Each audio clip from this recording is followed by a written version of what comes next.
Welcome back to another story on Greek mythology. Today, we're going to be sharing the story of Aphrodite, the god of love and beauty. If you enjoy this story, feel free to subscribe for more videos and stories just like this.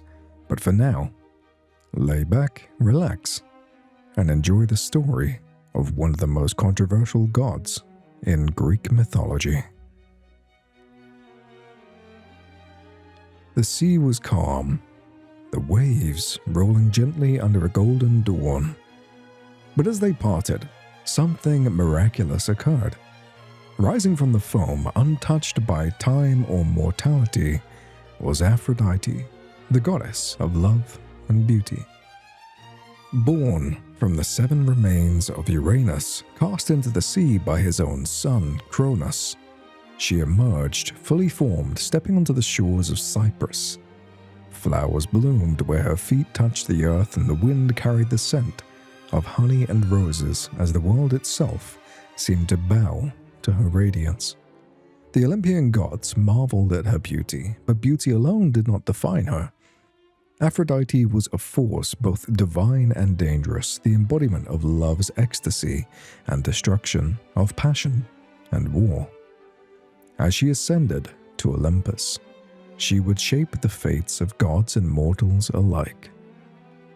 Zeus, fearing the chaos Aphrodite's allure might cause among the gods, sought to control her destiny. To temper her influence, he decreed that she would marry Hephaestus, the god of the forge, lame, soot-stained but kind and wise. Yet Aphrodite's heart could not be tamed. Though Hephaestus crafted for her the most wondrous of gifts, gold adornments and a throne that shimmered like the stars, she found herself drawn to another, Ares, the god of war.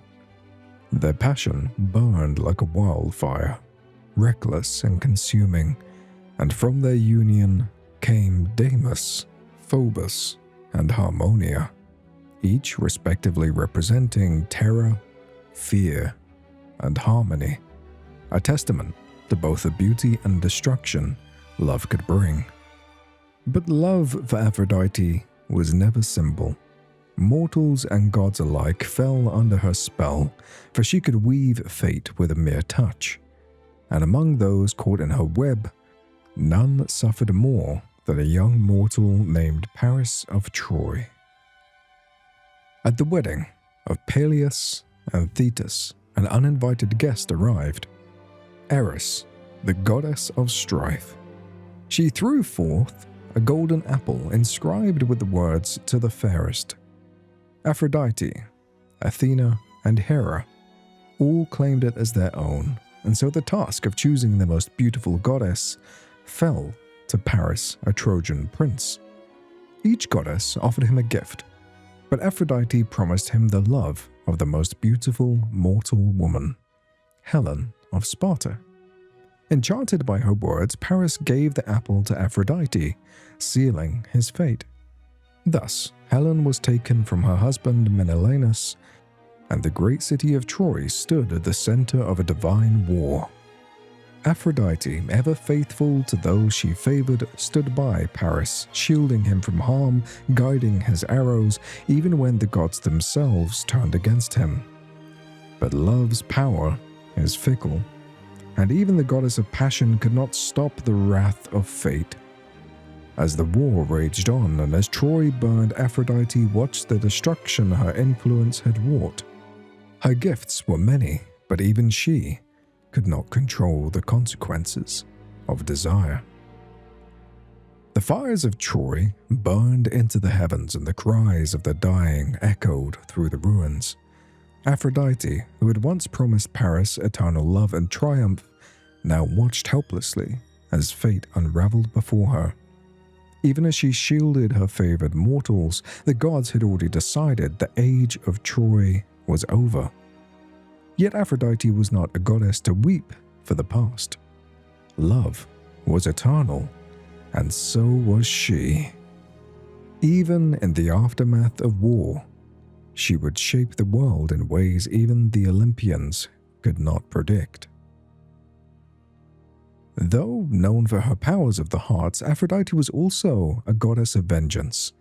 Those who scorned her love faced terrible, terrible fates. There was once a man named Hippolytus, a devout follower of Artemis, goddess of the hunt. He rejected all forms of passion, swearing himself to purity. This Aphrodite took as an insult. Love was not meant to be denied. She wove a cruel spell upon his stepmother, Phaedra, filling her heart with a forbidden desire for the young man. When Hippolytus recoiled from her advances, Phaedra, in her shame, took her own life, leaving behind a false accusation against him. Enraged, his father Theseus called upon Poseidon to strike his son down.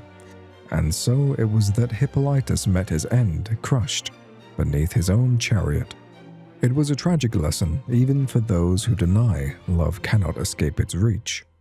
And yet, not all of her tales were of sorrow. For in Aphrodite's favor, mortals found divine blessings. In her name, legends of devotion were written into the stars. A sculptor named Pygmalion, who, disillusioned by the flaws of mortal women, carved a statue of perfect beauty. With every chisel stroke, he fell deeper and deeper in love with the lifeless ivory, longing for something he could never have. Touched by his devotion, Aphrodite descended upon his workshop, and with the whisper of a divine breath, brought the statue to life.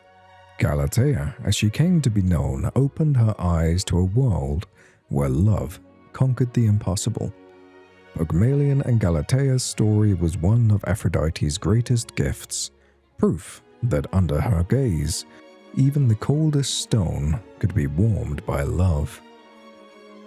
And those are the stories of the controversial goddess of love, Aphrodite. As time passed, the world changed, but Aphrodite remained eternal. In Rome, she would be called Venus, worshipped as the mother of the great empire. Her son, Aeneas, a Trojan prince, fled the ruins of his home and under her guidance forged the beginnings of what would one day become Rome itself. Yet, despite many names and faces, Aphrodite's essence never wavered. She was beauty and desire, war and peace, the force that bound gods and mortals alike. Her gifts were blessing, her curses inescapable, for no one, neither mortal nor divine, could resist the power of love.